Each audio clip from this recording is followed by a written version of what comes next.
Hi, Viviana. Hi, Christina. Hello. Hi.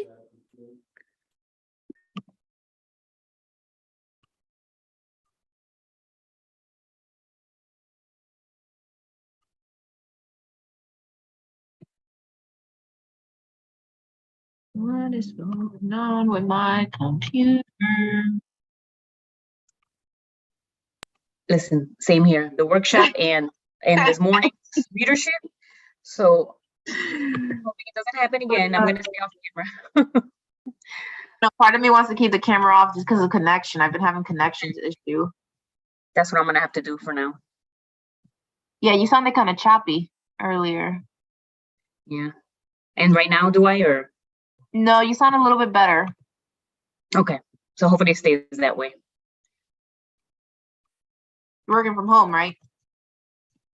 Yeah. Well, no, I went in. I did the morning meeting, went in, and then I do the afternoon meeting here from home too. Long day. I feel you. I feel you. I'm ready. I'm ready for bed.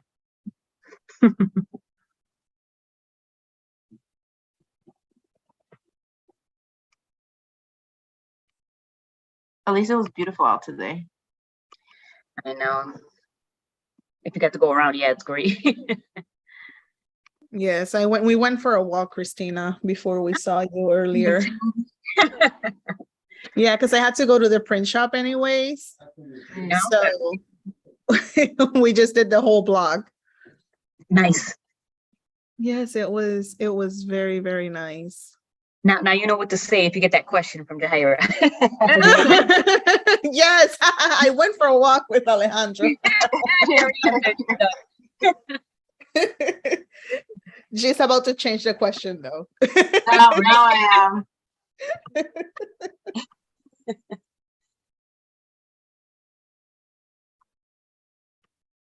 I'm like multitasking. I'm trying to catch up on some work myself right now.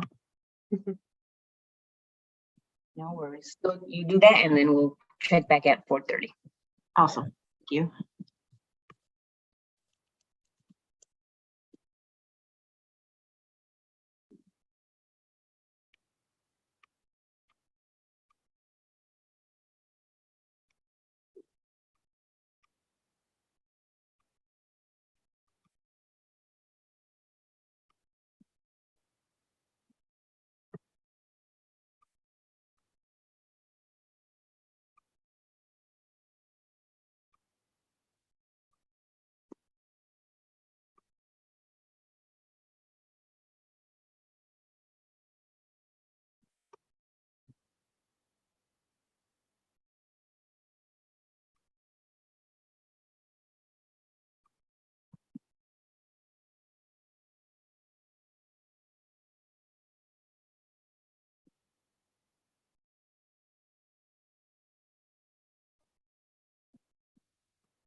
Oh, shit.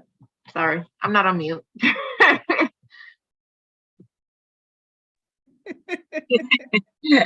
don't know wrote if you that guys- down. I don't know if you guys heard the sugar honey tea. My Excel sheet didn't save it. I'm like, crap. Oh, we've all done it. We're not recording, right? Are we recording right now? We are. That's okay. Yeah. Honest, true moment. Actually, I didn't hear, so I must have cut off on my end. Okay, Or- good. Or it didn't capture, so even better. Okay, it's a sugar honey iced tea moment for me.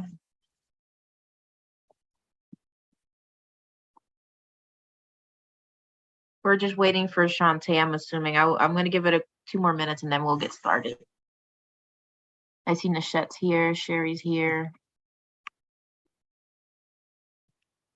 Yes, and we have 2 representatives from the FACES team. We have Maureen Gorman and Crystal Tenner, who are both wearing green today, as am I. Wasn't planned at all, was it? I do not know what happened today at the office, but it was a lot of us wearing green. So that's funny. And they're just representing, and then later on, Great. they'll speak to. Thank you. FACES.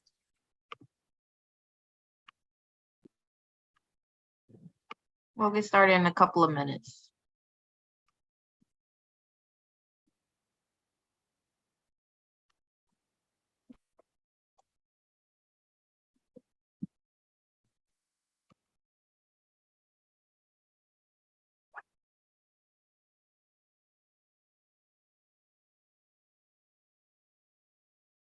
Oh, Christina was just kicked out. She's gonna log back in.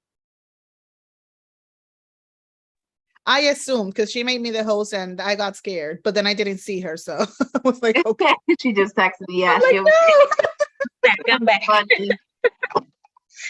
Okay, thanks. I know. So, Chief Papwork, is there someone on your team that can be prepared to screen share if that happens to be again for the faces item? Sure, I have the presentation, so I'll have it ready just in case. Okay. Thank you, Vivian. Thank you. Okay, I was like, I don't know if I have the most up to date, but okay. Thank you, Viviana.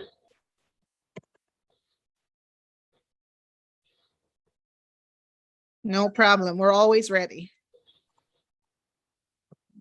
All right, sent. Let me see who we have here. I apologize. I'm not showing my face because connection issues. I think when you don't share your screen, you have better connect. It's stronger, the signal. So I apologize in advance. I usually like to keep myself visible, but again, apologies for that. So let's get started. Christina, you haven't heard anything from Shantae, right? No, I just sent you a message. Okay, great. And we have everyone else that needs to be here and looking. Yep. Awesome. So let's get started. I think it might hopefully be a relatively quick meeting. I don't want to jinx myself. I'm knocking on wood. So it is 4:33. Let's get started. Thank you everyone for joining us for the Family Community Engagement Meeting, October 6th. I can't believe where the summer went. So before we get started with the official agenda and a couple of announcements, I want to open it up and just go around the room, quote unquote room, and just very quickly, what is one thing you're excited about this fall? And I will start. Actually, I'm stealing this question from my colleague AJ. I really like the question. I am looking forward to making more soups and stews. I love stews and soups, so I'm excited about that. I usually do it in the summer where people judge me because it's hot and I don't care. So I'm going to popcorn it off to Viviana. Thank you, Chairwoman. So I am very excited. My team knows this. You need to go around and walk by my cubicle. I am excited for fall because I love Halloween. I start celebrating Halloween mid-September, and then it all leads to that one day So I'm very, very excited for this year's Halloween day and what we have prepared for the little kiddos around. And I'll popcorn it to Shauna.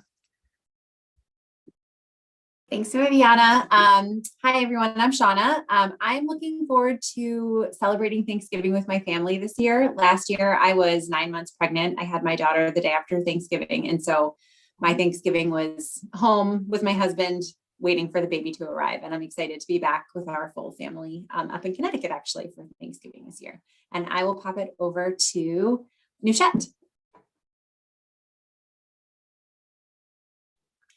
Thank you, Shauna. Yes, and hopefully you've forgiven me. Yes, good. All right. What am I excited about? I love fall because, yes, I still have my balloon up. My birthday was on Sunday, so it's my favorite time of year is the fall. So I get excited about birthdays that are happening, as well as Thanksgiving and then the holidays that are coming right after all of that. So that's what makes me happiest in the fall, is just knowing the holidays are coming. And thank you, everyone, for the birthday love. Are you 30 years young?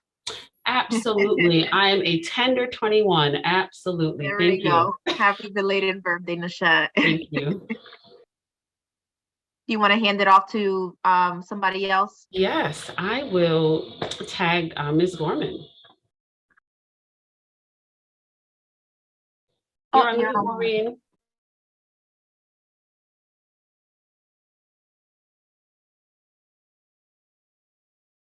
I'm going to pull a mom move. I hope you're not driving. I want to make sure you're safe. Oh, no, it sounds Still on mute. okay. So I'm going to tag Crystal and we'll come back to you, Maureen. Hello, I'm Crystal Tenner, and oh gosh, what am I excited about for fall? It probably is ESM's Mary Hooker's fall haunted house this year. It hasn't happened for a few years because of COVID, so we are excited to volunteer, and this will be my kids' first time going there. Awesome. Let's hand it over to Ms. Fagan.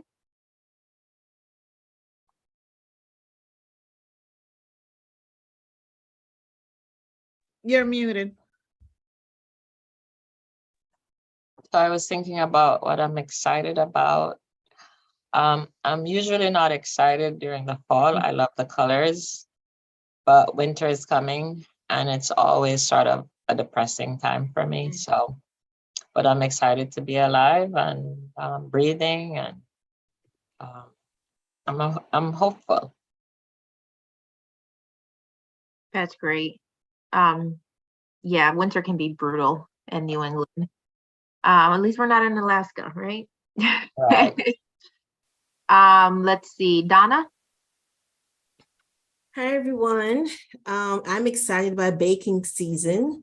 So I'm looking forward to going apple picking, getting lots of different types of apples, making some pies. And I decided, I'm going to host Thanksgiving every year, so my daughter can see her cousins. And so I'm excited to host again this year. So happy to be here. You gotta bring over some pies. Yes. Alejandro. Well, I'm excited for two things. I'm excited to attend all the trunk or treats activities that are going across the district at the end of the month. And I am super excited because after 15 years since my parents retired to Puerto Rico, they are back. They just came back last week to stay, and it will be the first Thanksgiving in 15 years that I actually get to spend with them. So I'm super excited about that. That's really great. That's awesome. Sherry. Hi, y'all. Sorry I'm off camera. I'm in transit, but I did stop the car. So fall, I like the colors. It's actually my youngest son's birthday, so that's always sweet to celebrate. But like Miss Fagan, I'm not a fan of it turning cold. So I probably lose interest in this time of the year right after my son's birthday. Happy birthday to your son. Thank you. Sharice? Hello, everyone. First, I'm excited that I'm actually not mobile at this present time. Usually I am picking up the kiddos, so thankful for that. And for fall, I'm just excited about the fall festivities, the festivals and the pumpkin patches and the apple picking, the cozy sweaters, beautiful boots. So, yeah. Let me see. Christina? So for the first time, and now I know I'm getting old and I'm excited for the weather to cool down. I've always been summer, heat. And now I'm like, all right, I must be getting old because I want it to cool down, like enough heat. And I've never said that. But I also am not looking forward to winter. So I do agree with Judith and Sherry. I wish summer fall could just last longer. Maureen, you want to try again? Thank you. After to unmute and see if that. Oh, You were just off mute, Maureen. Oh, back on mute. I wonder if I did that. Christina, you probably did. I think I went to go mute her and then. Can you hear me now? Hello? Yes, Yeah. we got you, Maureen. Okay, so I am very excited for my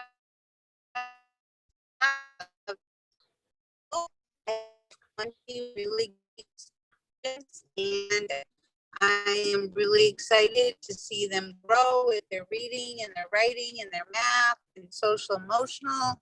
Personally, I'm excited because I have a vacation plan for February.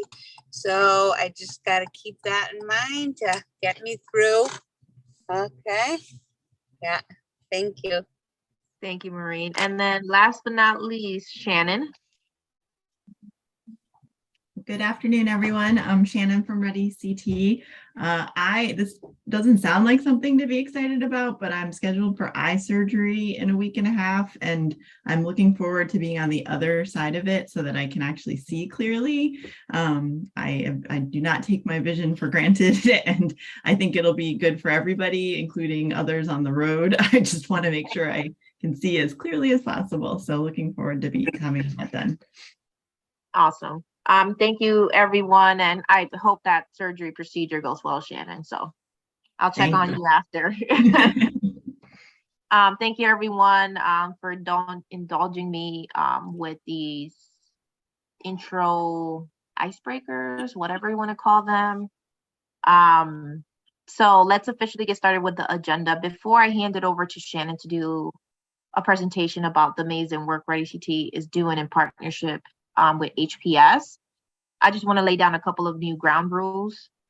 Moving forward in this FCE committee, we're going to start off obviously with our icebreakers, right? Get everyone happy and ready for the rest of the agenda. But in addition to that, as you know, as a new chair, the reports will be sent out in advance to board members, committee members to read in advance. We will start the meeting off after the icebreakers with any questions or concerns they may have about those reports. So they will have a week to read. They can send it in advance, or that way when we start the meeting, we can start with those questions that were received in advance. If not, they can still come. We'll start off the meeting with any questions. So again, I expect my fellow colleagues to read the reports in advance, come prepared with any questions about those reports. So since we're starting this new process, this time around, we're gonna start off with questions about last month's reports. I am currently the only committee member right now. I know my colleagues will be joining. Some of them are late. Some of them will not be joining, unfortunately, but I do not have any questions about last month's reports. So next month, what we will be doing is starting off with the reports that they should have read for today. And then the following month will be back on target. So again, every board member will receive everything 1 week in advance.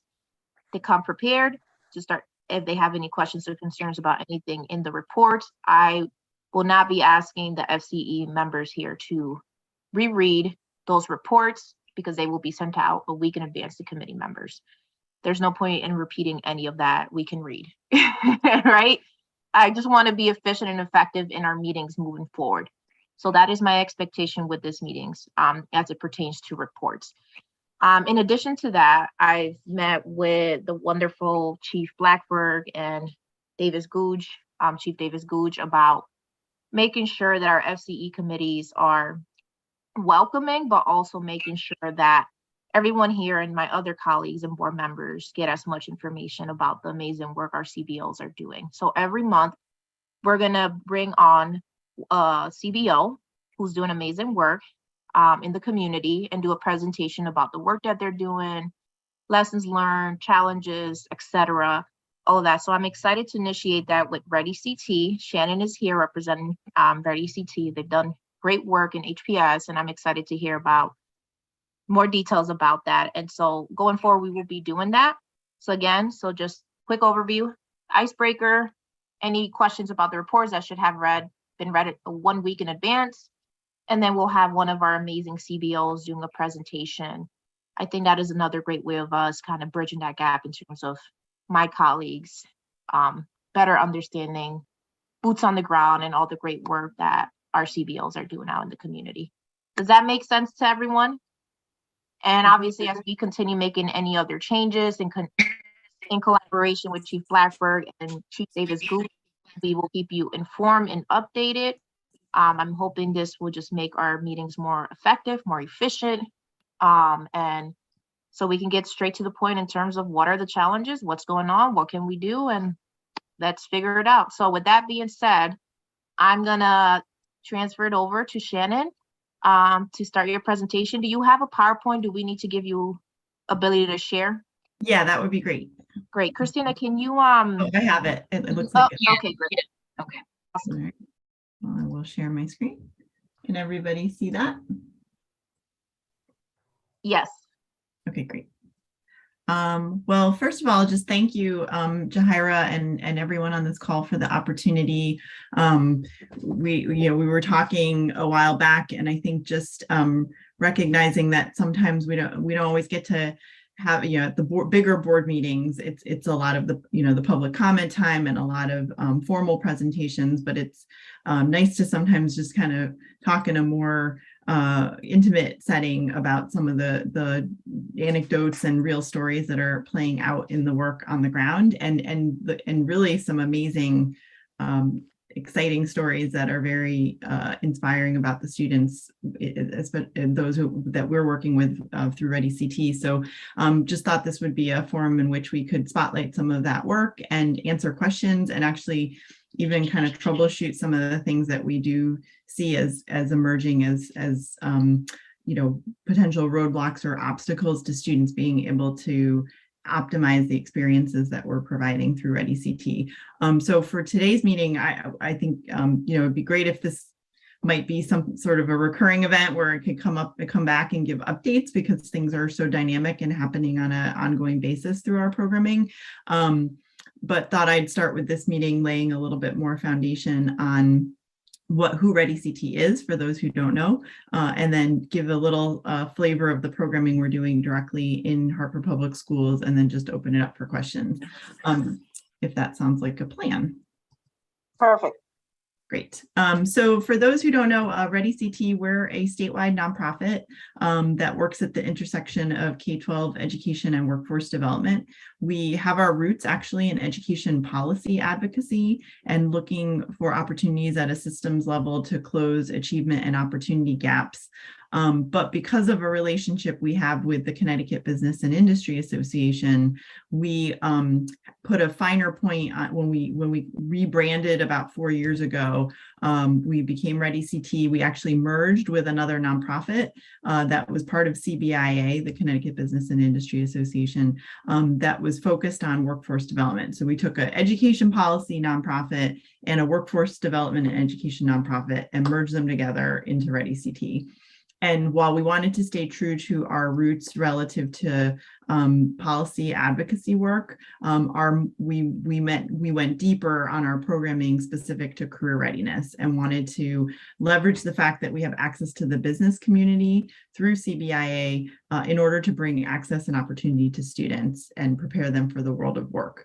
So we realize our mission by way of what we call the 4 Ps. We have our pathways work, which I'll talk about deeply with respect to Hartford Public Schools, career pathways programs that are career themed and available to students mostly at the high school level and also starting at the middle school level to the extent that we have access there.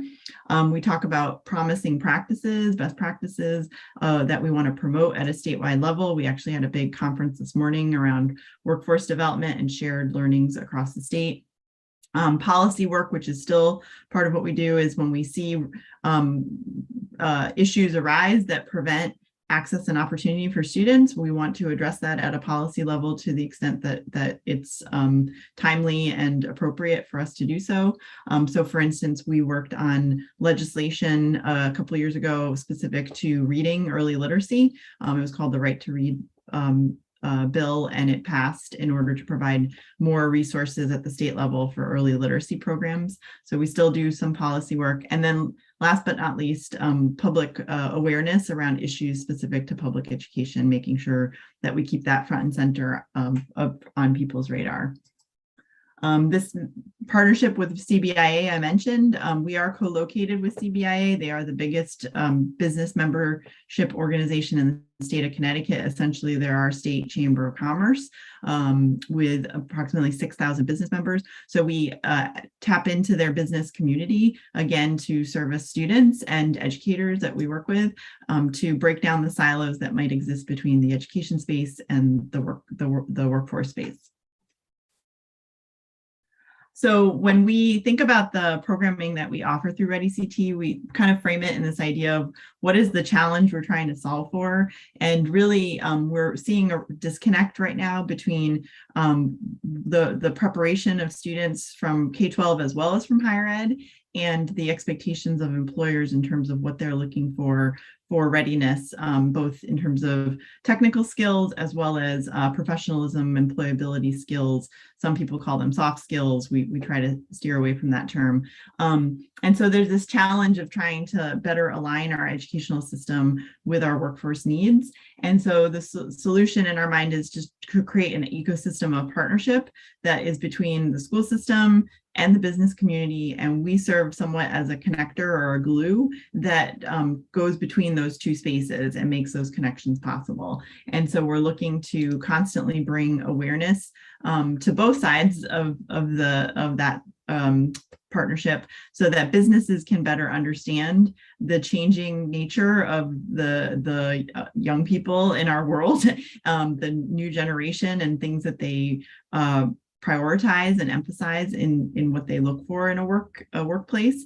And in turn, we prepare students so that they feel like they can be successful when they enter the work world, whether they are doing it as in an internship kind of durational format, going direct into workforce after graduation, or continuing on in their education post-graduation and then ultimately entering the world of work. These are some examples of businesses we partner with in the area. They will be very familiar to many of you. And so we are trying to bring together all of these businesses and get them to kind of walk the walk of, if they really see workforce as the biggest challenge that they're facing right now, then they need to be part of the solution and they need to step up and make opportunities available for students. They have to communicate with students, listen to them, hear their voice, and potentially change some of their hiring and retention practices in order to in the long term benefit their own workforce needs. So when we think about the elements of a career pathway model, we are working obviously with Hartford Public Schools with the career pathway themed pathways across currently 4 schools, soon to be 5 schools within the district at the high school level. The NAF model is the National Academy Foundation framework for career pathways. Most schools in Hartford are using that model for the framework. So we follow that. It's actually just good practice in general. So even if we're working in a school district that's not using NAF, we tend to follow the same kind of elements. And so we think about a school within a school model where there's a structured set of opportunities for students who choose that pathway. There's an industry-informed curriculum, which is very critical to making sure that the coursework is relevant and grounded in real-world needs. We're often looking for opportunities for students to secure industry-recognized credentials, as well as dual enrollment opportunities at the higher education level so that they can get a head start on their continued education. There's an industry advisory board at each of the pathways that we work in partnership with the school district to identify membership and then to convene that group on a monthly basis. And the Ready CT team sort of sets the agenda in partnership with the co-chairs of the committee of the board, as well as the school leadership. And then we help run those meetings on that monthly basis. And the industry advisory board is amazing. I mean, I don't know how many people are aware of these industry advisory boards at each of the pathways across all the schools in Hartford, but each one of them is composed of between 12 to 20 members, all of them very enthusiastic and passionate about supporting students in that pathway. And they serve as cheerleaders for everything and anything having to do with that school and that pathway and the students and educators within that pathway. So you can kind of call on them at any time that you need, a resource or support. They could be a real go-to resource for the district. And each of them has their own kind of personality, but I would say that they're all equally invested. And then last but not least is the work-based learning continuum, which is a set of experiences that we provide starting in middle school. If we can provide exposure and experiences to middle school students that feed into the schools where there are pathways at the high school level, we work on introducing those continuum of experiences that build on each other and ultimately culminate in a 120-hour paid internship for any student that's interested in that. On the right side of this slide is a photo of students from Hartford Public High School who went to the NAF celebration event in New York City, which was a big deal. Hartford Public High School students received a special invitation along with leadership from the school and the district. And they are posed here with the Chief Human Resources Officer for Raytheon National, Dontaya Williams, who also happens to be a Connecticut resident, which is pretty cool. These are the pathways that Ready CT is currently supporting in the greater Hartford region.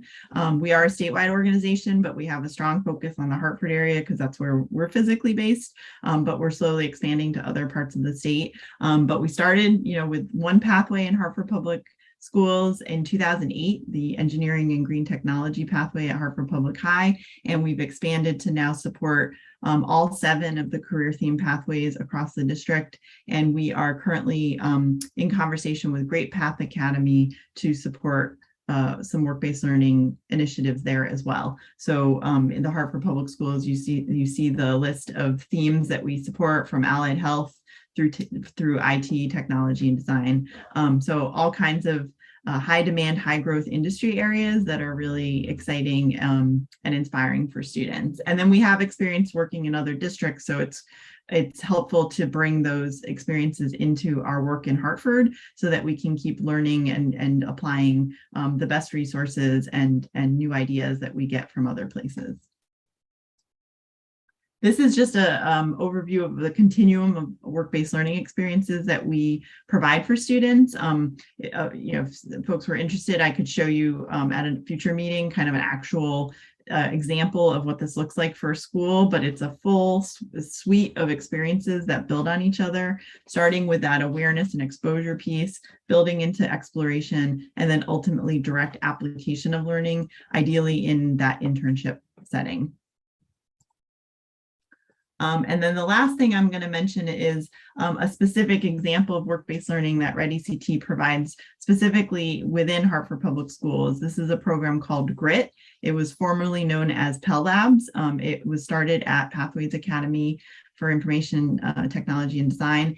And we adjusted it more recently to make it more focused on real world projects. So basically, it's a 5-week, 120-hour internship program. It is intended for younger students or students who maybe need a little extra support and structure to their internship experience, since they come to the school, Pathways Academy, as their home base over those 5 weeks. However, each team of students is paired with a dedicated business project that is led by a client team from the business community. And so we had 13 business projects this past summer, and they were just incredibly, robust and challenging, but based in real world need. And the students worked as basically consultants with the business client and checked in with them every single week. They had structured support at the school by way of an instructional lead, in all cases, a faculty member from Hartford Public Schools who was spending their summer months, working with this program. And then at the end of the event, or the 5 weeks, they presented through a student showcase the final deliverables of their work. And it was just super cool to see all the students present their final projects and get questions from a live audience. And every one of the employer clients was very pleased with the outcome. On the right side, there's just a project highlight, which was specifically a cool project pitched by Travelers, which had students actually building their own version of an Alexa app. And they learned how to use the technology, code the technology, and then actually create their own version of Alexa, which is pretty awesome.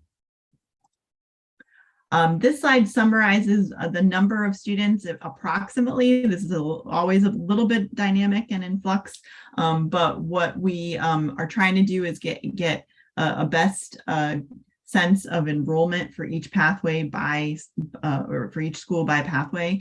And these are the latest numbers based off of the signing week. So after freshman year, towards the end of freshman year, upon completing the freshman academy, students have had tons of exposure to the career pathway themes that are available within their school, and they select the pathway of choice. So the first column, pathway signups of 9th graders in spring 2022, those are the numbers that kind of shook out for interest in the different pathway themes. Pathways Academy is an exception because that's a wall-to-wall pathway school. So every student in that school is considered enrolled in the IT pathway. And then the 10th to 12th graders that were enrolled as of last year. So this number is now going to get updated for this year as everybody shifts up a grade. So these numbers are really most accurate to the end of last spring. We'll be updating these as we get a better handle on student enrollment for the current year. But you'll see it's approximately just under 1,500 students across Hartford Public Schools that we're working with through the pathway programs. This is a summary of this past summer, and actually dipping a little bit into the prior school year, 21-22 school year. So the numbers are still kind of shaking out because we had a couple of late internships in the summer, but this is in total the number of a summary of the internship and paid work-based learning experiences that students had. So in total, 226 internships paid. Those are all 120-hour internships with the exception of the Summer STEM Immersion Program, which was an abbreviated program of 56 hours. And then on the right side is a set of work-based learning opportunities that were paid. Students receive compensation for additional skill building. So there were 76 of those kinds of experiences. And they really range. We have everything from very traditional internships at a whole host of different employers, including the Hartford, Travelers, banks, AI engineers, and then we have some that are more structured, like the Future Ready Lab, which is a formal program that a number of students go through as a cohort. So you'll see we had 25 students do a Future Ready Lab actually through Raytheon, but at the Pratt & Whitney campus over the summer. And then 25 students did a really cool Future Ready Lab with KPMG, Cognizant, and the Hartford all joining forces together to offer that program to students. So we're reaching a lot of students. 68 students did the GRIT program that I talked to over at Pathways Academy, and we hope to continue to see that grow. And so we're just going to keep moving towards larger and larger numbers of students offered these opportunities. We were able to accommodate every student who wanted an internship. What we're working on now is trying to get more students actually interested in an internship. We almost had more employer spots than we had students, so we need to keep working on the student engagement side of things. These are a couple other summer program highlights from the GRIT program. The projects were put forward by the employers, like I mentioned, and these were the 5 employers that provided projects, some multiple projects. So we had 5 projects from Travelers, 5 from Hartford Healthcare, 2 projects from Stanley Black & Decker, 2 projects from Ernst & Young, and 2 from Hartford Land Bank, and worked in partnership with Jahira and her colleagues there. It was just an awesome experience. This is a picture of students doing their final showcase, and this was particularly a cool project because they actually got to redesign the emergency room map for Hartford Hospital, which, if anybody had been to the hospital recently, may have noticed their map is incredibly complicated and hard to navigate. And the students actually redesigned the entire map, presented it to the leadership team at Hartford Hospital, and they were told that that will be the new map that is being implemented at the hospital. And even the surgical team complimented the students and said, "Thank you for this. Even we get lost in our own hospital. So this is a huge help to us." So that was pretty cool.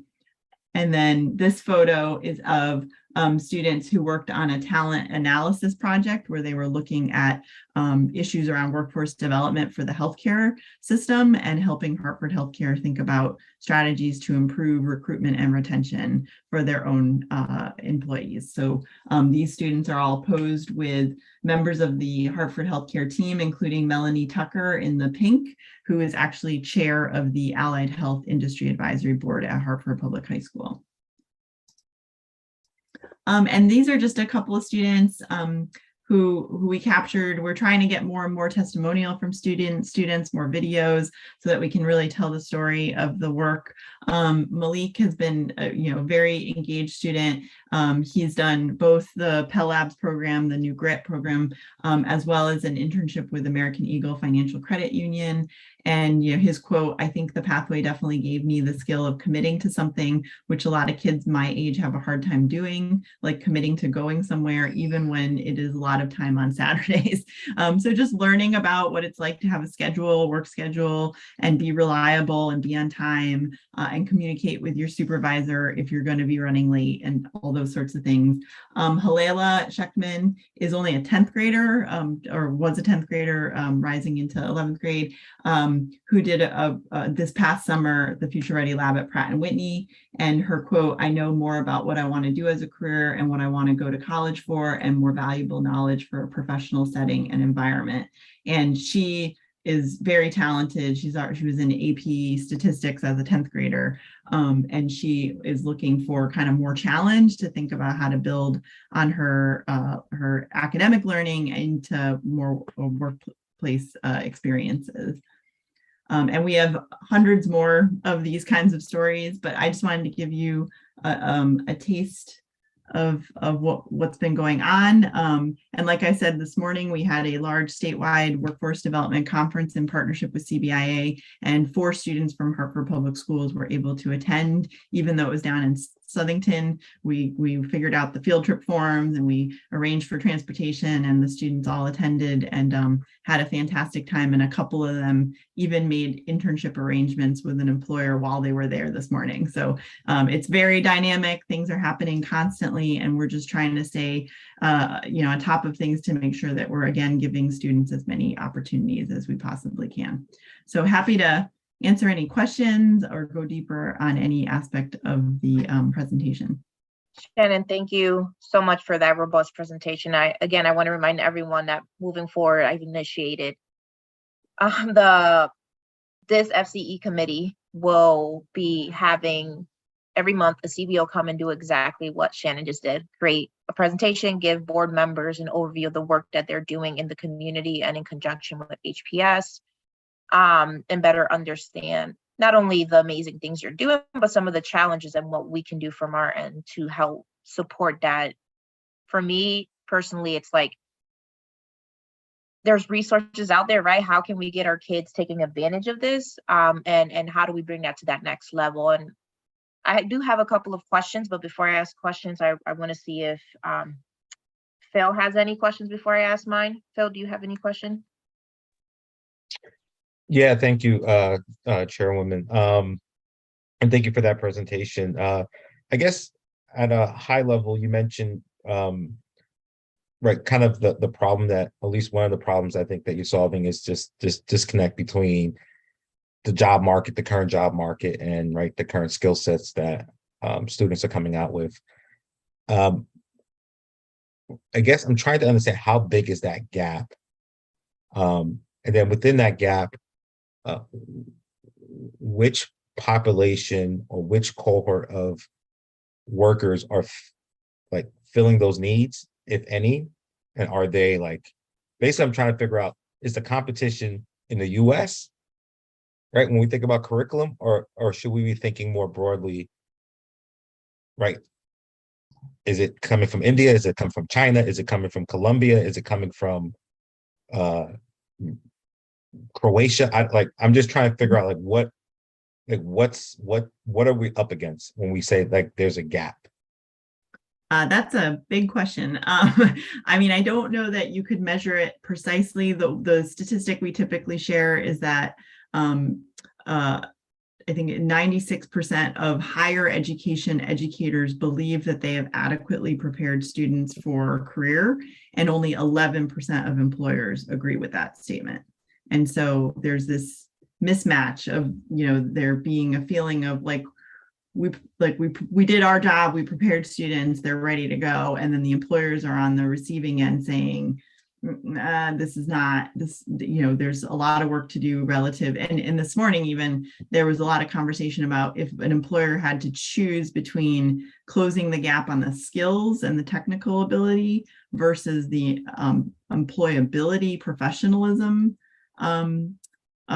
strengths of a student, they would prefer we spend more time on the latter. They said if a student comes and they know how to operate effectively in a work environment in terms of communications, critical thinking, problem solving, working on teams, being proactive, asking questions, being on time, if you can get students prepared on all those fronts, they will take on the responsibility as the employer to go deep on the technical skill building. There has to be some sort of baseline, competency relative, academically in terms of basic, skills on reading and writing and math in particular. But if students are there and you give them those employability skills, the employer will kind of take it from there. So that's where we focus a lot of our time. We're also working on some of the technical skill building and the industry recognized credentials through the coursework that's offered as part of the pathway as well. So we're trying to get at both.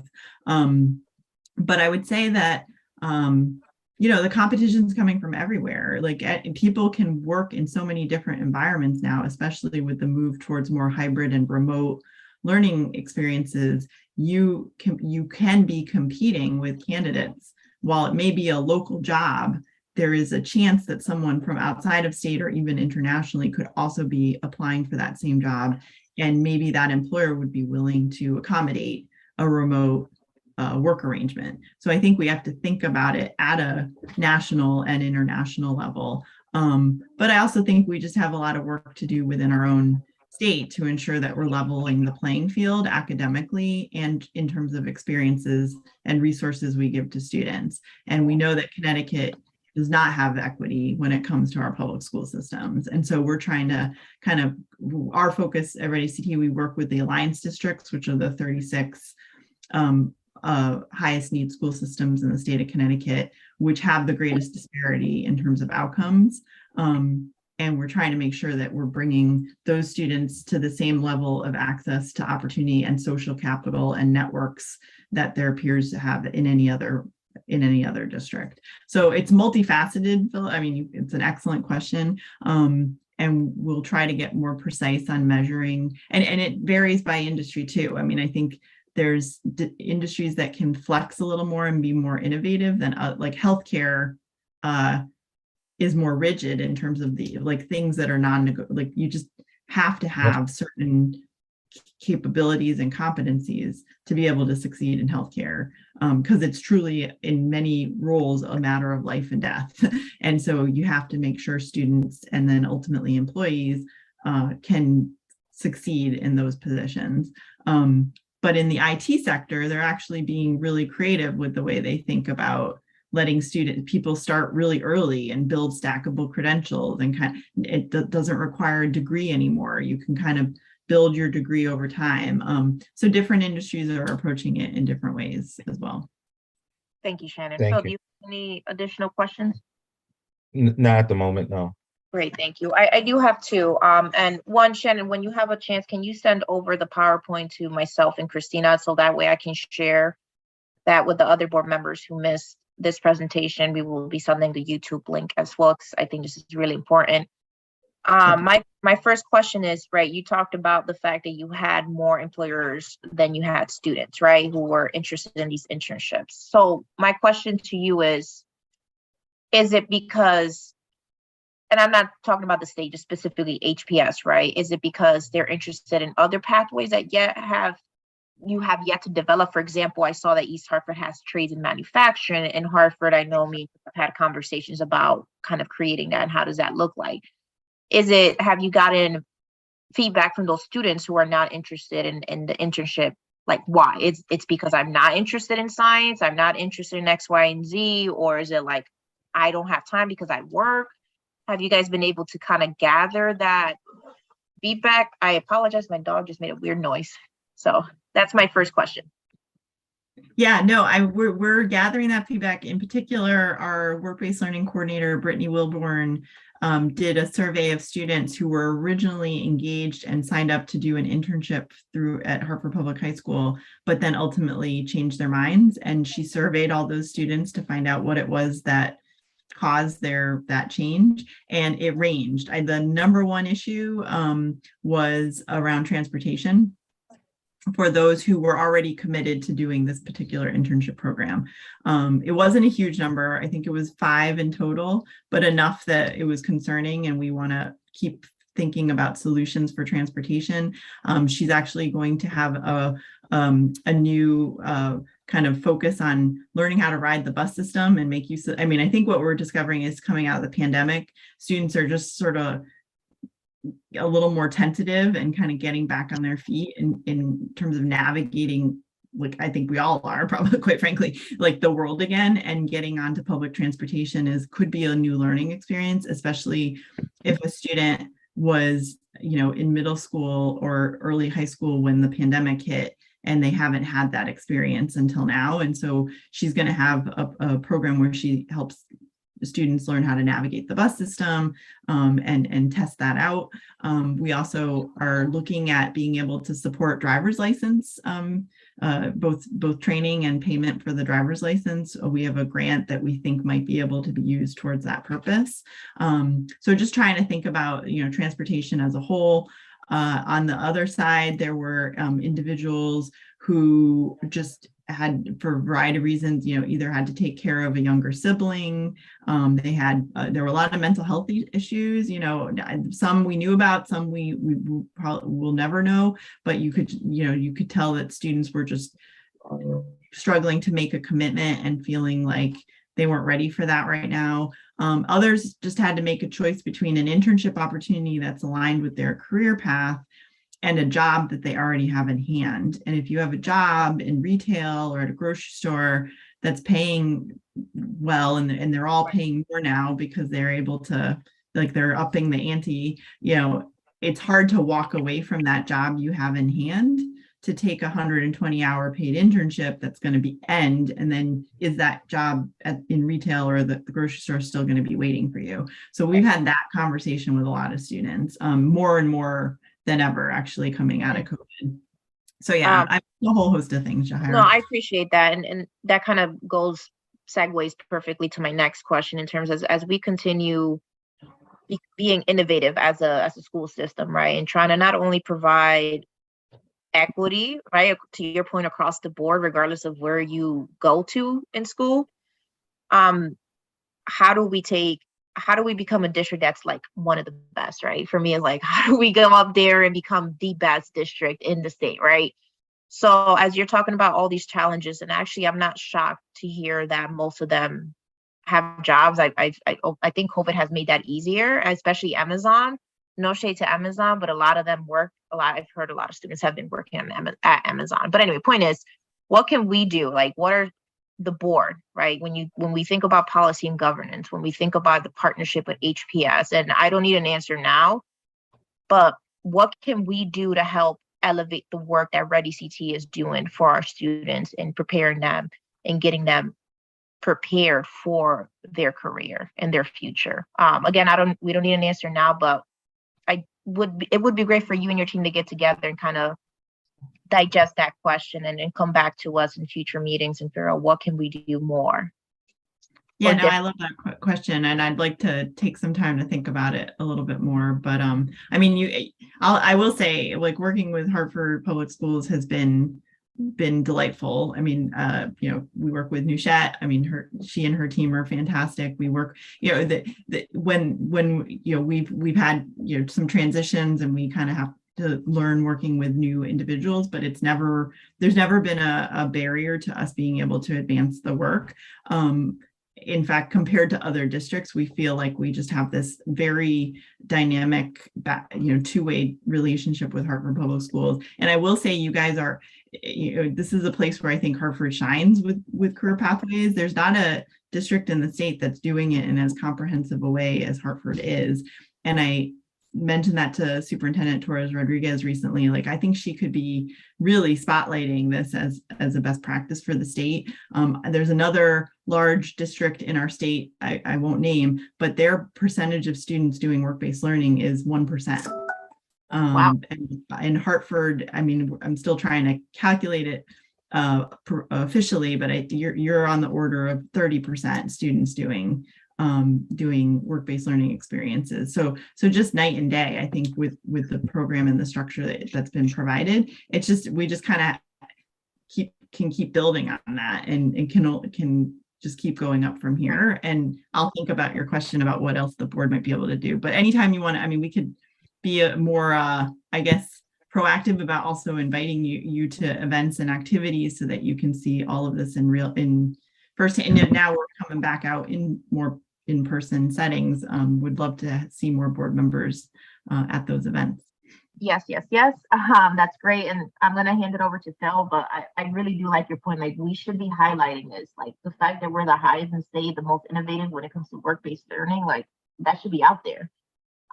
But I'll stop talking. Phil? Yeah, thank you. Quick question. Is there any longitudinal study that shows like the impact of this work, right? From the time that a kid enters the pathway, like, do they make it to like become a VP or something? Like, I'm just curious in terms of like the glide path that a student takes within the pathway. Like, also like the retention rate if they're placed in an employment and with an employer in the state of Connecticut. Yeah, that is the $1 million goal of like what we're trying to get to in terms of the ability to follow that data. That there's, in theory, that system in place. There's something called P20WIN, which is Connecticut's longitudinal data system, and it's a contract between all the state agencies so that the data systems all communicate with one another. So you can follow a student from K-12 into higher education, into employment.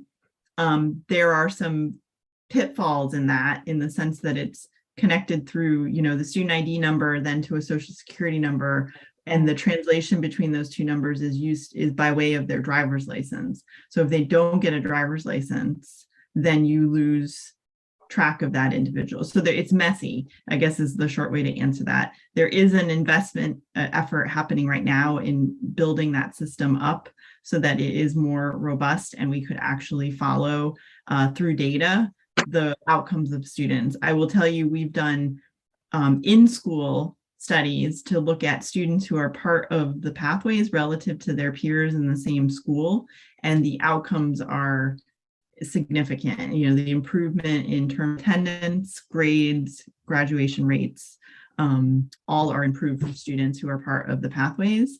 So we know that there's a near-term benefit. And then long-term, we have lots of anecdotes of students who've continued on to employment and where they are now. In fact, one of our spotlights was at the conference this morning, Alex Martinez, who's an employee at Travelers and co-chair of the industry advisory board at Pathways Academy. He was a student at Pathways himself. So we have these stories, but we have to get more precise with the data. So you're spot on.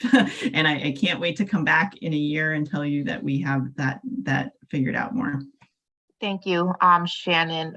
Just for time's sake, I'm going to end it here. However, let's set up another time for you to come. If you can also share that presentation with me and Christina, I'll share with the rest of the board.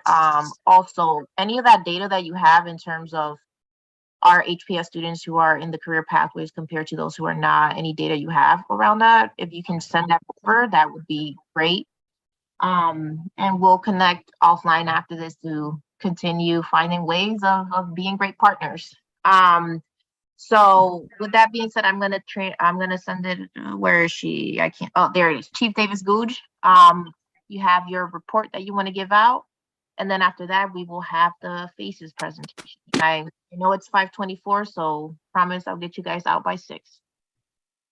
Thank you, Shannon. You're welcome to stay for the rest of the meeting.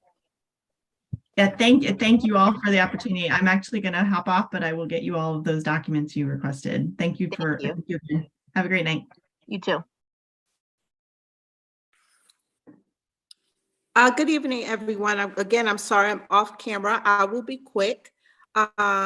Just a quick report on our activities, specifically to our enrollment efforts. We know that there's been some challenges for families in Puerto Rico and other islands where Fiona and Ian have left left devastation in the wake. And so in partnership, obviously, with the Welcome Center team and the enrollment team, we had developed a plan to ensure that if families arrived in Hartford, that we would be ready to receive them. We identified 7 schools, which were Burns, Burr, Hartford High, Moylan, Parkville, and Sanchez, and MD Fox. These schools have strong community partnerships and multilingual support services, and that's why they were selected.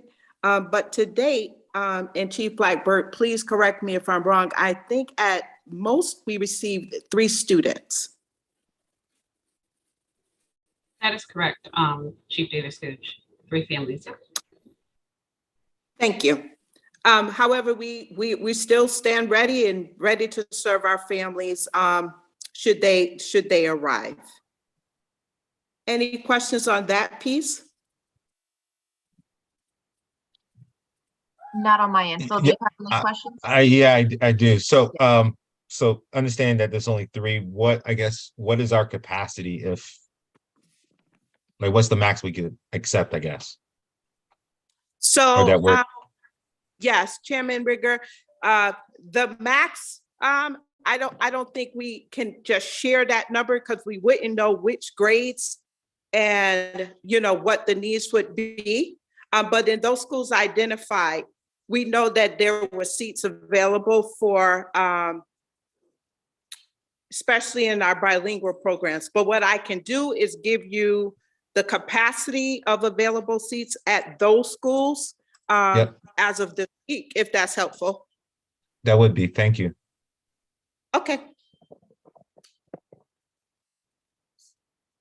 And then the second piece is that I just wanted to share that the Regional School Choice Office is kicking off their information sessions for the upcoming school year for magnet and open choice and CTEC programs.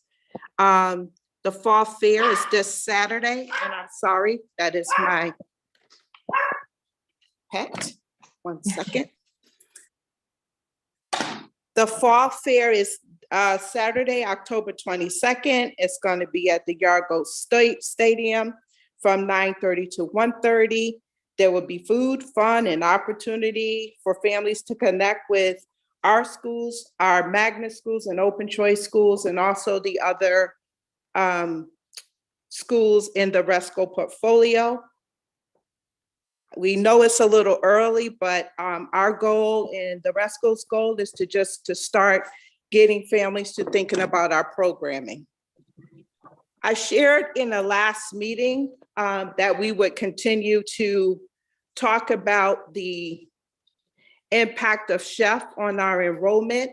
So our future reporting coming to you will be about our last cycle of placements in our magnet and open choice schools, as well as the counts for our Hartford resident students enrolled in other partner schools. So that will be coming. We use the PSIS October 1 data as our preliminary numbers. And so those numbers are certified. The first certification is October 15th. So I'm guessing it will be the November meeting where we'll be able to share that first report. Thank you, Chief Davis Gooch. And can you, if it hasn't been shared yet, and I'll admittedly say this, I haven't looked that far in advance into this month yet. Can you send over that calendar invite for the event? Or I certainly can. And she'll send it over to us. Thank you for that. Yep, no problem. Any questions for Chief Davis Gooch? Oh, yes, I'm sorry. Oh, no, I was just saying I'm all set with my report. Great, thank you. If there are no questions, I'll move on over to the FACES presentation for the last 30 minutes. Thank you for your patience, and I'm gonna pass it on to Chief Blackburn, who will, I think, present the group, or Viviana, not 100% sure. That's okay. Thank you so much, Chairwoman Escribano. And again, welcome to the representatives from FACES, as well as Shauna Hart and Donna Greaves from TNTP. Glad that you're with us. So just quickly before I turn it over to the team, we started on this journey, I want to say August, September of 2021. And we started conversations about a Parent Educator Academy. And we presented in committee, I want to say October, November, and then it went to the full board. So I'm really, really excited about the work that has transpired over the last 10 months or so, and really, really excited to see where we are, and looking forward to the continued work, but also wanted an opportunity to share what has transpired and how we ended up with FACES, Family and Community Educational Supports. So with that, I'm going to tag Donna, Shauna, Viviana, and also want to take a moment to introduce Crystal Tenner and Maureen Gorman. They are two representatives from the overall FACES, I don't know what we're calling them, the design team, that could be correct. So they're here with us, but just want to turn this over to the team to take us away. Thank you. Thank you, Chief. Good afternoon, everyone. I'm going to take a moment and share my screen. If you give me one moment. Can everyone see this slide? Yes. Okay, great. So I can't see anyone. So if you have a question or comment, you have to come off of mute because I can't see since I'm sharing. So again, my name is Donna Graves. So happy to be here. Since we last connected, I believe it was in June, we wanted to share a final project update with you all. And so what we're going to do is share out the data summary. We want to share some highlights from our stakeholder data that we collected over the spring. And then our two design committee members, Maureen and Crystal, they're going to share about their experience of being involved in this district initiative, what it was like to be a part of the committee, identifying a problem and coming up with potential solutions to address the problem that we identified. So with that said, I'm going to, the board committee should have access to this PowerPoint as well as the executive summary report. If you don't, I'll make sure you get that relatively soon, but you should have that already. But we'll make sure you get access to it if you don't have it at this moment. Oops, okay. Okay, and so just to recap for those who may not have been a part of previous conversations where we have provided updates, we have been partnering with Chief Blackburg and her team around this wonderful endeavor to really connect with families and determine what is it that they need and how can the office really mobilize resources to meet that need. And so if it's okay with you all, I want to advance to a couple of slides that captured, like I said a few moments ago, what we learned from the stakeholder engagement process. So on my screen, you'll see the two parts of this project. Phase one, where we engaged parents and caregivers. We had interviews with CBOs. We met with a couple of members from this very committee.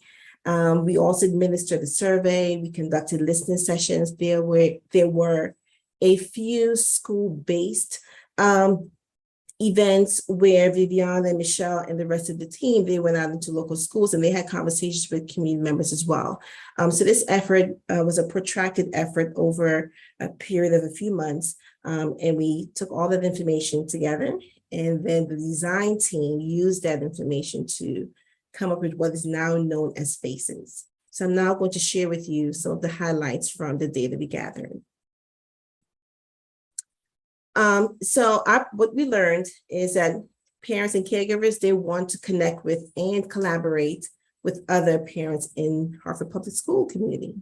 The data is broken down by zone, as you will see on this slide and subsequent slides. We also learned that of the 3 areas we proposed to the stakeholder community, they really showed a strong interest in child-focused workshops. And so we asked parents, like, what are you interested in? What types of supports do you need resources and information on? And the overwhelming majority, roughly 60%, said child-focused workshops. They want to know how they can better support their children so they can be successful in school. Also, there was strong interest in personal endeavors. So whether it be finances or at becoming a better person. And then we had different topics around professional career development. So individuals who were interested in seeking different certifications and licenses to be more economically stable for their families. So you see the overwhelming, the total results in the first column, and then it's broken down by zone, how parents responded. We also asked parents, how do you want to connect with other parents? How do you want to access resources and learn more about what's available to you? The overwhelming majority said virtually. And of course, we anticipate that COVID has had an impact on those responses. Perhaps if they're polled a year from now, the answer might be different, right? Since we have more resources in place to address COVID, but primarily parents want to engage virtually as well as in person. Here is just a quick timeline of where we started and then where we're headed. And so we collected our data. We met over the summer, which Crystal and Maureen are going to speak to in a few moments, what that experience was like for them as parents and members of the community. I wanted to share other trends that were lifted from the data as well, and just a couple of thoughts, some quotes we gathered from a community member and a parent. And so there were 5 areas that really were consistent throughout our surveys, our focus group data, our conversations with everyone. And they are presented on your screen. So people were excited about the new endeavor, but there was cautious optimism about it. Will it come to pass? They weren't sure, but they were excited about it. There's definitely a strong desire to just want to partner with other parents and get the resources they need so they can get to item number 3, right? How can we help support my child, my children, be their best selves throughout the school educational experience? And the other 2 I mentioned before, they want to meet virtually. And last but not least, the 5th one really, I think, was framed our conversations around the solution and then identifying the problem is the need for more district communication and support. And so while they acknowledged and said the district is doing a great job, right? We have Parent Square, a lot of information is coming at us. There was the idea that it could be more strategic, certainly weighed heavily with a lot of people. Community members shared that basically people want to know how can they access what's available to them, right? So there may be a lot of things available, but they just don't know, or they don't know who to go to, when, where, how. And then parents just want to really just get on the same page, connect with people who think like them, who want to support their children in all of the endeavors. I'm going to pause for a moment and I'm going to stop my screen share because I can't see anyone, and I'm going to allow or ask Maureen and Crystal to now share of their experience being on the design committee, what it means to them, right, to be a part of this district initiative.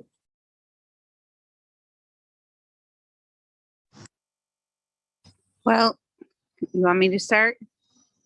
Yep, that sounds good. Hey, Maureen. Hi. How you doing? So yeah, I've been a teacher in Hartford for about 15 years, and just always trying to look for ways to support my students and families. And so when I found about this opportunity to for family engagement, I thought it was really great, and I signed up for it. I didn't know what it was going to be or anything like that, but I think it's a really great initiative with, a really wonderful group of energetic and devoted parents and community members, and, support from Hartford, and to really, try to meet the needs of families. So, it's been really a wonderful experience. I know there's so many resources out there, and I think it is very hard for teachers and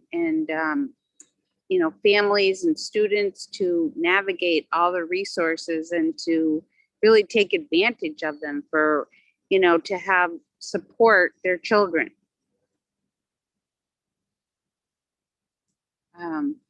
Yeah, I don't know if anybody has any questions or. Crystal, did you want to share of what it meant to be in the team? You guys can also talk about the process by which we identified our problem, right? What area we're going to focus on, which was parents not knowing or not having access to information. And if you can also share about what that decision-making process was like and how we arrived at the solutions we came to. So I'm Crystal Tenner. I have 3 children in the Hartford Public School District, but we are all what the team has kind of like coined as transplant parents, along with another parent. We are New Britain families that have been accepted into the Hartford Magnet Schools. And one of the things that we kind of talked a lot about during this whole process is that during pandemic, a lot of the parents have lost faith in the Hartford public school system, and they don't trust the Hartford public school system to not only educate their children, but to help their families when they need it. Some of the things that we talked about were respecting everyone's culture, respecting different languages, making sure that we have interpreters available at all of these events, and have this information that we're going to present from the Hartford Public Schools in multiple languages if we hand out flyers or present information to them. We talked about how we want this to come from parent to parent, and not just have parents come to the Hartford Public Schools with their complaints, but also be part of the solution to fix it as well. We talked a lot about having more community conversations and having and developing a possible YouTube channel to communicate everything that's going on with the Hartford Public Schools families. I know as a parent who came into the school system during pandemic, a lot of the programs that you all talked about tonight, I have no idea that they even exist. My only form of communication so far has been Parent Square, and that was not really explained to a lot of our parents at the school level how to navigate that system. And we talked about trying to not only train families, but get the information out to families who don't have access to devices or have access to smartphones or computers where they would access this, going back to sending out flyers and really communicating with families on a deeper and more personal level so they can regain that trust in the Hartford Public Schools.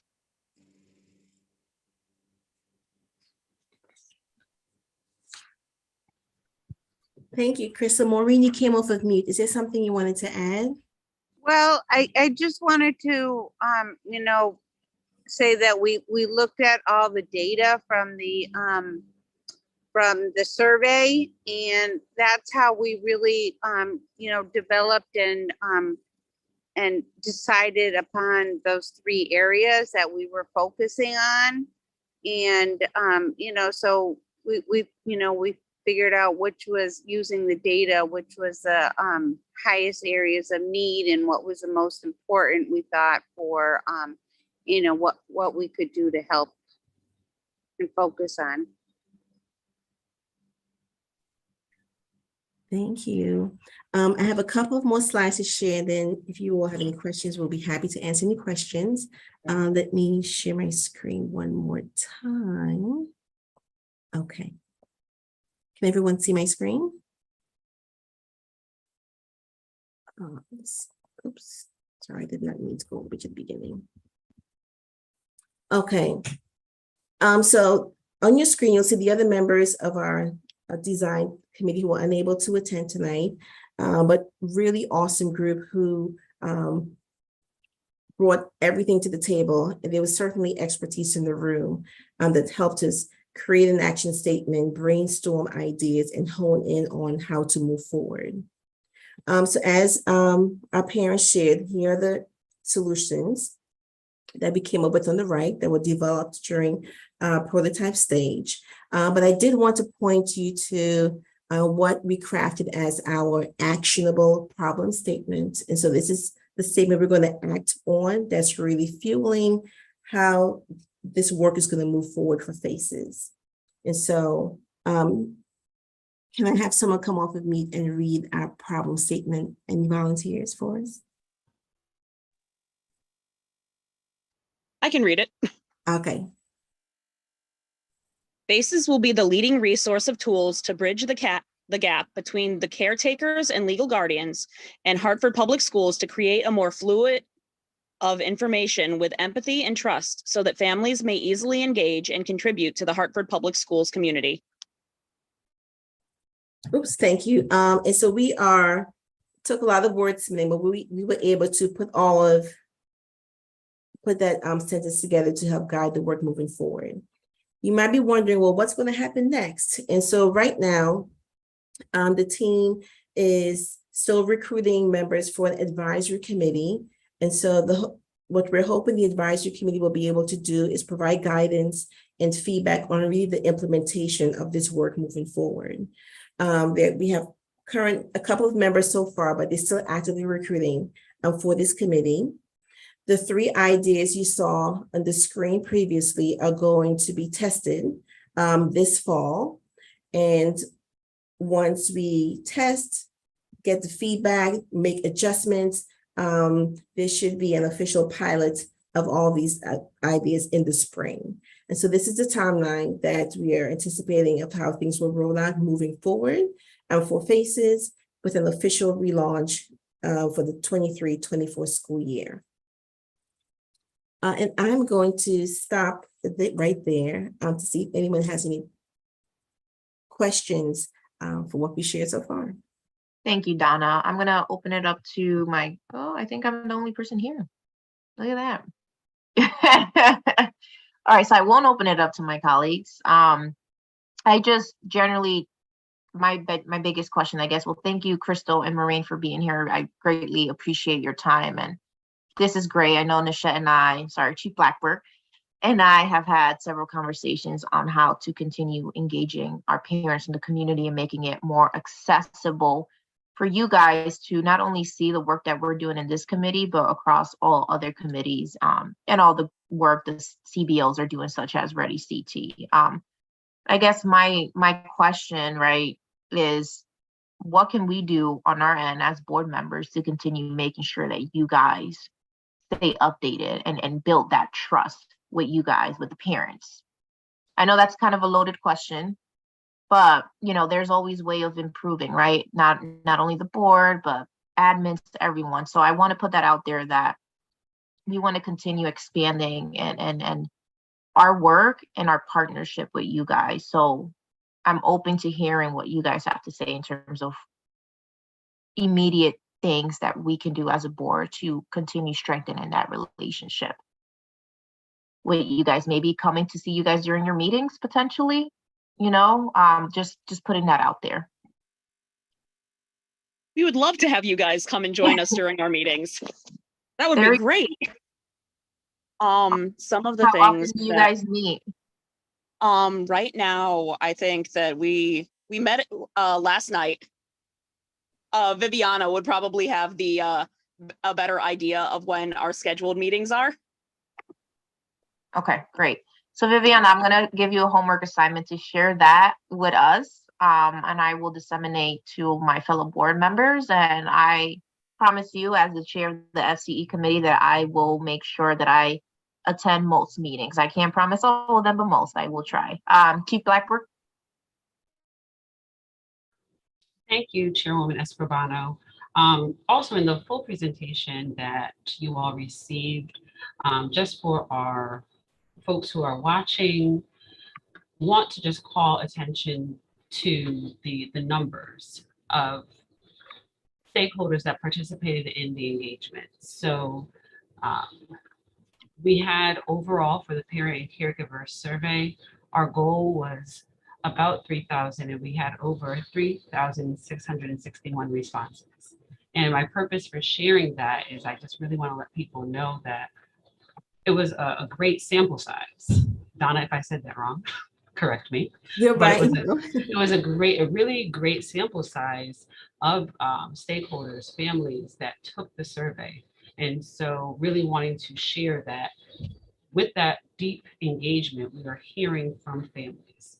And so wanted to highlight that. And Christina, I believe that this will be a part of the record so folks can go out and look at the backup documents from the committee meeting and we'll be able to see that in the appendix. But our board members do have the breakdown of how many folks participated, the number of participants in focus groups, and also wanted to highlight that 6 HPS board members also took part in taking time to meet with TNTP and have conversations about their concerns as it relates to family engagement. I just wanted to add that part. And again, thank you so much to all of our parents that were a part of this design team. And I also put in the chat and will forward to you, Christina, out on the district website. There's a great highlight from the FACES conference from September 17th. And just gives more information, testimonials from parents. So wanted to share that with everyone. Thank you. Thank you so much, Chief Blackburg, and thank you so much for highlighting those numbers. And again, thank you everyone for being on this call. Rest assured that after this meeting, Chief Blackburg and I and the rest of the team will be meeting to continue finding ways to strengthen our partnership with you guys as part of FACES and just other parents to getting them more involved. I'm really excited about the work that you guys are going to be doing this year. Like for real. This is really great. It's going to be exciting. With that being said, I hope you guys know that we have a regular board meeting every month from 5:30 to 7 at Weaver. It'll be great if you guys can.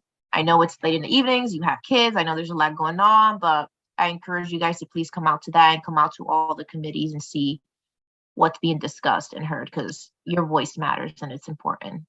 And we'll happily share that calendar with you guys. Phil, do you have any questions? Oh, I just saw his chat. He's taking his son to a football game. So I don't know if he's Yeah, There's no- I'm okay. in the car, but I have no questions. No, not at the moment. Great, thanks. And obviously we'll follow up. Viviana will share that calendar with us and I will then share with the rest of my colleagues. This was awesome. I hope you guys enjoyed today's evening and these great Chairwoman? presentations. Yes. Viviana has her hand up, Chairwoman. That's Oh, I didn't see that. I am so sorry, Viviana. It matches background. No problem. We just wanted to share, technology was not on, sorry, hold on. Technology was not on our site today. I Slacked, I emailed, I sent via Parrot and Pigeon some pictures that I wanted to share with you about the work that Faces did recently. They hosted a family and community educational supports conference, and I just wanted to share with you the work that they did, right? So this is one of the hubs. We had ELA and we had Katie Lerner. She talked to the parents and people that came about what's happening with ELA. We also did a little circle at the beginning, and we talked about what we were hoping to get from this day and what we're looking forward to. We also, oh, what happened? Oh, goodness. Okay. Of Just course, like Christina.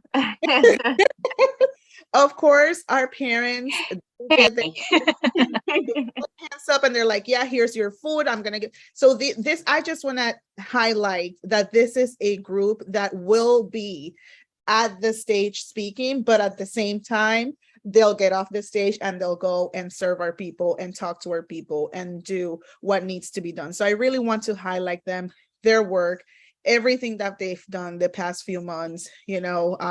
And also, Crystal, we really were looking forward to see your finished meal. But but thank you for giving me the space to share that, because we are really, really proud of this work that they're doing. This is really great. And one quick question actually before we adjourn. In terms of timing, it looks like you guys are meeting in the evening time. Is that something that generally works with the majority of parents, I'm assuming? I mean, I'm just thinking in terms of, right, those with smaller kids. Do you guys switch up the times? I just want to get a better sense of like timing. No, it has been usually in the evening, and Donna and Shauna, the TNTP team, definitely great partners in the work. So thank you so much. And we've had childcare in the evenings for those meetings. During the design process, we were looking to provide meals.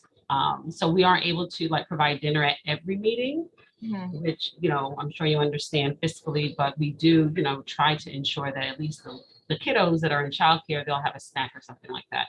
But definitely the team, TNTP, their leadership through that design phase, and as Viviana is continuing, yes, the evening has been working, but we do provide childcare.